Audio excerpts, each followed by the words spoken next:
la solution radicale, c'est le mariage. On peut s'éloigner des tentations, on peut s'éloigner des mauvaises fréquentations. Oui, je veux arrêter. Vite ton portable. Non, je peux pas. Pour ceux de nos frères et sœurs qui sont touchés par ça. Mhm. Voilà, ils sont tombés dans ça une fois, deux fois. Bref, ils sont tombés dans le cercle vicieux. Mhm. Quelle solution? Comment est-ce qu'ils peuvent sortir de cela? Alors, premièrement, Allah Azza wa Jalla, il nous dit وَمَا مِنْ شَيْءٍ إِلَّا عِنْدَنَا خَزَائِنُهُ. C'est-à-dire, ce que tu dois demander, en premier temps, c'est demander de l'aide. De qui en premier? D'Allah Azza. Il faut demander de l'aide d'Allah Azza wa Jalla. Aide-moi. Je suis coincé avec ceci. Aide-moi. Sincèrement. Si tu demandes de l'aide sincèrement, tu fais le premier pas, Allah il va te guider. Ça, c'est clair. C'est lui qui le dit, c'est pas moi qui le dis. Alors, je vais citer un petit peu les conseils. Il y a la solution radicale, c'est le mariage. Et la recommandation du prophète sallallahu alayhi wa sallam était simple. فَإِنَّهُ أَغَضُّ لِلْبَصَرِ. Ça aide à baisser le regard. وَأَحْفَظُ لِلْفَرْجِ. Et ça préserve le sexe. Ça, c'est la solution radicale. C'est-à-dire, mais si je me mariais et je tombe dans ça aussi, là, on fait comment? Ça veut dire il faut déjà régler le problème avant de s'engager dans une relation qui va provoquer encore un autre problème d'une autre dimension. On était sur les solutions. Oui, c'est Comment le ils conseil. sortent? Alors, repousser les intrigues et les mauvaises pensées et s'occuper de ce qui est utile d'ici-bas, et de là, si l'on se livre aux intrigues, celles-ci risquent de se traduire dans la pratique et de s'enraciner pour devenir une habitude difficile à abandonner. Une habitude. Pendant le mois de Ramadan, on a un mois qui épuise notre physique, qui fait beaucoup de bien, mais qui calme nos pulsions. Parce qu'il n'y a rien, le corps est faible, et c'est le mois où on peut arrêter beaucoup de mauvaises habitudes. Et c'est pour ça, c'est la dimension éducative du jeûne. Ça veut dire que, c'est pour ça, le prophète sallallahu alayhi wa sallam, il a dit, celui qui trouve pas les moyens, il fait quoi? Il jeûne. Alors, le jeûne, aujourd'hui, peut-être que vous allez me dire, mais le jeûne aujourd'hui, regarde, même si jeûne, regarde la société comment elle est. D'accord. Mais le jeûne, c'était un moyen pour canaliser cette énergie qu'on a. On peut faire du sport, on peut s'éloigner des tentations, on peut s'éloigner des mauvaises fréquentations. Est-ce que un jour j'étais dans une mosquée avec les jeunes, on parlait de ce sujet et c'était en cachette, on n'a pas dit aux gens parce que les gens ne vont pas accepter que je parle de ce sujet dans la mosquée, mais je l'ai fait avec les jeunes et je l'ai fait même quand j'ai enseigné à l'école ici, et pour les ados, on a trop parlé de ça parce que c'est un truc qui est vraiment présent. Alors j'ai dit aux jeunes, est-ce que vous pouvez, par un acte d'adoration, supprimer tout ce que vous avez comme image et comme science et scène de porno dans vos portables? Il y a le calme, il n'y a personne qui a répondu. Comment tu peux arrêter quelque chose et toi, tu as tout l'environnement qui te pousse à le faire? Il y a quelque chose de contradictoire en ça. Oui, je veux arrêter. Vite ton portable. Non, je peux pas. De temps en temps, j'aimerais bien de... Tu es pas sincère.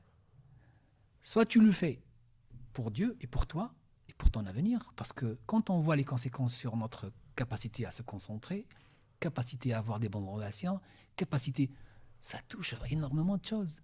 La pornographie aujourd'hui, elle détruit la partie du cerveau responsable de l'interaction sociale. Tu veux quoi plus que ça? Ça veut dire qu'on devient des zombies, quoi. C'est pas normal.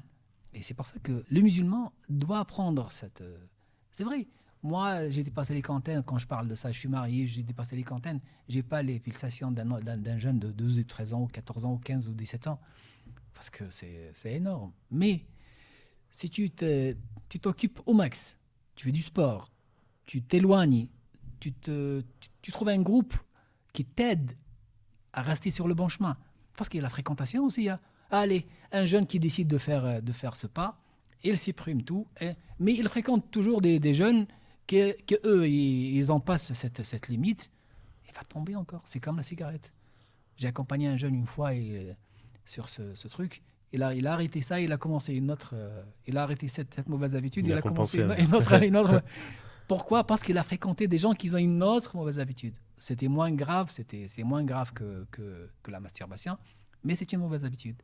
C'est-à-dire que l'entourage, il influence énormément les jeunes aujourd'hui. Et comme tu sais, aujourd'hui, les jeunes, qu'est-ce qu'ils font? c'est un acte d'appartenance. Ça veut dire, je le fais pour me sentir comme les autres. Pourquoi ? Parce que je vais me retrouver avec mes potes, ils vont m'en parler. Moi, j'ai vu hier ça, moi, j'ai fait ça. Et moi, je vais dire quoi ?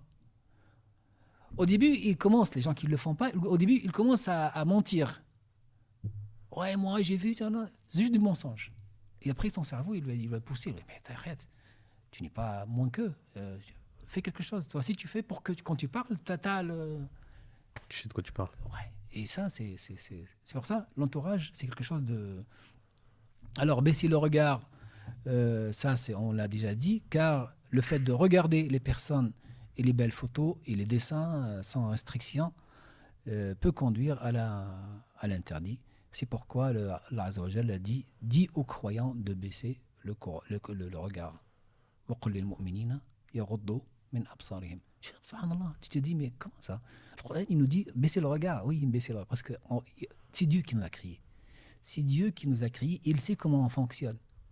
Tu fonctionnes comme ça, tu regardes, tu observes, tu médites dans le mauvais sens, hein, tu rentres dans le détail, et après, tu sauvegardes cette image, et après, tu recherches une autre image semblable pour renforcer ce que tu as, et après, tu essaies.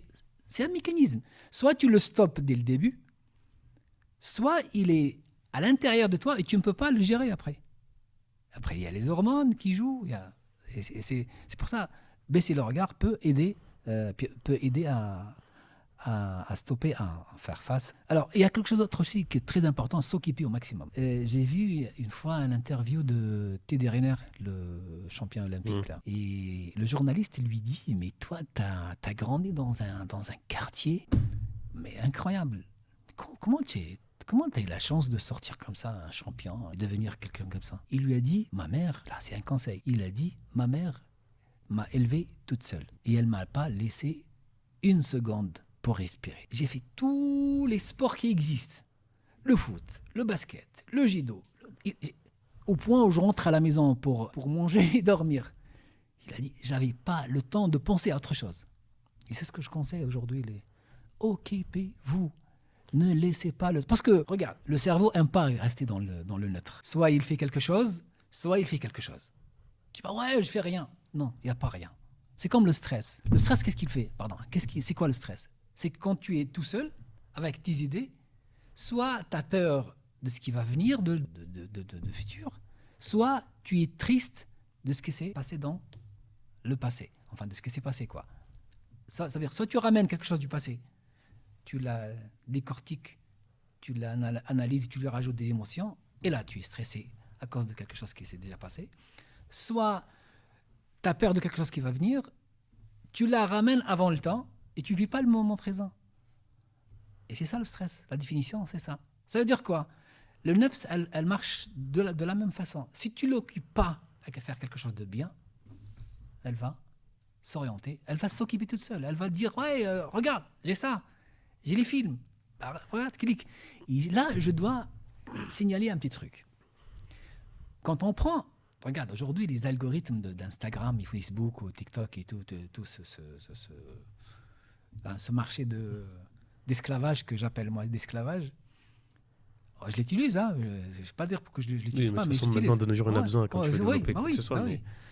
Et il y a l'impression. L'impression, c'est quoi ? C'est le temps qu'on passe sur une photo. Il y a le scroll, quand on touche la photo, il y a l'impression. L'impression, c'est le temps. C'est ça l'impression, d'accord. Ouais, c'est le temps qu'on regarde sans toucher. Et l'algorithme, chacun de nous a un algorithme qui calcule tout ça. Ça veut dire, tu t'intéresses à quelque chose, tu la regardes. Le moment où tu la regardes, tu as passé 3 secondes sur cette photo. Ah, ça t'intéresse. Allez, tu passes après, le foot, ça t'intéresse pas, les voitures, ça t'intéresse pas. Hop, les femmes, les filles, ouf, tu zoomes. Waouh. Hop, une impression et un clic. Ça t'intéresse plus. Et lui, il fait quoi ? Il va te ramener encore dans les caractéristiques que tu as choisies. C'est pour ça, celui qui s'intéresse aux voitures, il y a toujours des voitures dans son portable, dans ses pubs. Celui qui s'intéresse à l'informatique, c'est pareil. Celui qui s'intéresse au foot, c'est pareil. Celui qui s'intéresse aux filles, aux garçons, aux actes, je sais pas quoi, eh ben, c'est pareil. Et c'est pour ça, tous ces trucs. Mais tu sais, J'ai entendu une conférence sur ça, que même celui qui a créé ce système, il le regrette. Il a dit, j'ai emprisonné les gens dans ce système qui nous Ah ont... oui, je l'avais vu. T'as vu ça? Ouais, ouais. C'est un truc ça fait peur, quoi. Parce que tu ne peux pas s'en passer. Alors je fais quoi? Je supprime, supprime et essaie de réinitialiser ton truc juste pour éviter tout ça. Parce que des fois, j'étais en train de faire un danse. Un jeune devant moi, il a sorti son portable. Bah, c'est des pubs programmées sur ce que tu aimes, ce que tu aimes. Mm. Il a sorti son portable, il a cliqué, moi, il était devant moi. Bah, c'était plus difficile pour moi de ne pas le voir. Il dit qu'il a sorti le portable, il a sorti l'application, il y avait des filles, il y avait plein de filles dans le truc. Il m'a regardé, le pauvre skin, il avait la chouma, il m'a regardé, il a dit c'est pas grave, c'est pas grave. C'est pas grave, on est tous passés par là. Je suis pas un ange, je suis pas venu de Non, on est tous passés par là. Bah oui. On est tous passés par là. Mm. Mais il y en a qui ont cédé à cette pratique et qui l'ont testé. Après, ils ont dit non, c'est pas pour moi ça. Ouais, ils parlent de ça, c'est ça, j'ai juste ça. Allez, par curiosité, je voulais savoir c'est quoi. Maintenant, je reviens à ma vie, je construis ma vie. Le vide, s'il y a un ennemi, que je dénonce aujourd'hui, c'est le vide. Occupez-vous. Regardez le nombre de formations aujourd'hui, de matières pour apprendre.